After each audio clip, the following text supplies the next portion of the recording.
Welcome. Thank you for joining us this week for our Messiah Minutes. I encourage you to post this and share this and like this. Just appreciate all the feedback we're getting from this. Also, I just want to say thank you for all the feedback I got from my message Sunday. It really means a lot. I appreciate the encouragement and thank you for going out of your way to give me that. A few announcements before we get started today. We have youth tomorrow at 6 o'clock. I want to say thank you. A lot of people have signed up for meals, so I think we have most of September covered. But we're going to pick back up with youth. It's going to double in size, maybe even triple during the school year. Sometimes we see about 60 kids in there. So I'd like to get some more people signed up to volunteer and some more people to bring some meals for the rest of the school year, obviously not just September. So thank you for doing that. Please come hang out with us tomorrow at 6. We also have our adult midweek service is tomorrow at 6:30, so please come out for that. This Sunday, special service, Jeremy Lyles is going to be here doing worship and giving the message. So we're very excited for Brother Jeremy to be here. And we know he's got something that the Lord's put on his heart to share with us. So please come Sunday for that. Monday, in observance of Labor Day, Noah's Ark and the church offices will be closed for that. And let's see, Ohio Christian Men's Fellowship Retreat is September 5th and 6th. You can see Jim Gilley for some details there. You can go to their website at ohiocmf.com. And then Saturday, September 6th, BFCOG is having their car and truck show. You can register from 10 to noon, and then the event is from noon to 3. And you can find the link on our church Facebook page for that. Saturday, September the 13th, there's a concert here at the church, a night of faith and friends. So come to that if you can. And then September 28th, we have our worship fundraiser, the pickleball tournament that's here at the church, and you can see Abby for details on that. So let's get started. We're going to stay where we've been, 2 Corinthians 10, 3 through 5. For though we live in the world, we do not wage war as the world does. The weapons we fight with are not the weapons of the world. On the contrary, they have divine power to demolish strongholds. And we demolish arguments and every pretension that sets itself up against the knowledge of God. And we take captive every thought to make it obedient to Christ. So last week I shared with you, we talked about how we're not supposed to use the tools of this world, that we're supposed to use this divine power to take down strongholds.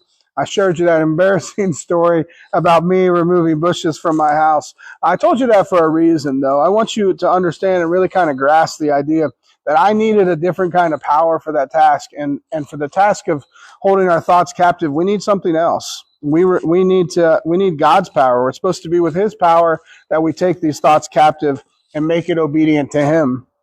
So every time that we think one of these old thoughts, these strongly held lies that deep-rooted into our conscience, we have to identify them and we have to cut them down. It's crucial, it's vital that we do that, because that's how we start to eliminate some of these strongholds.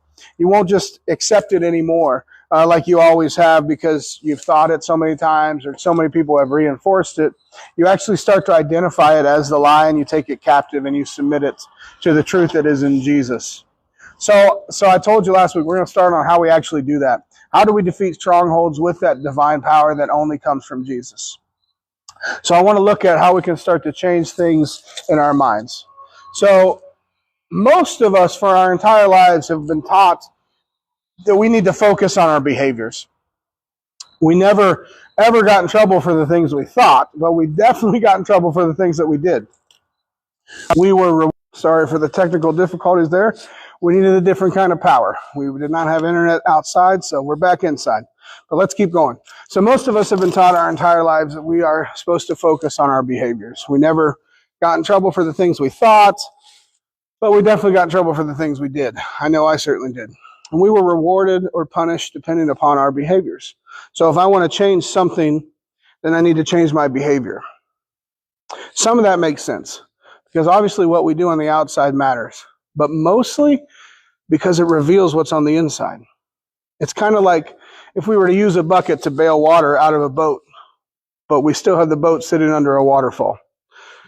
It just doesn't make sense. The wisest man who ever lived was Solomon. And Solomon said in Proverbs 4:23, above all else, guard your heart, for everything you do flows from it. Focusing only on the behavior will keep you bailing bucket after bucket after bucket from the boat. You have to change your heart. You have to change what you're focusing on. Sure, you can change your behaviors, and that could possibly help, at least for a little while. But eventually, you're going to find yourself doing the same thing, the same old way over and over again. Solomon's original intent in this verse in Hebrew could have easily read, guard your mind or guard your thoughts. The word he actually used was called leb, which means heart, yes, but it doesn't just refer to the physical organ of your heart.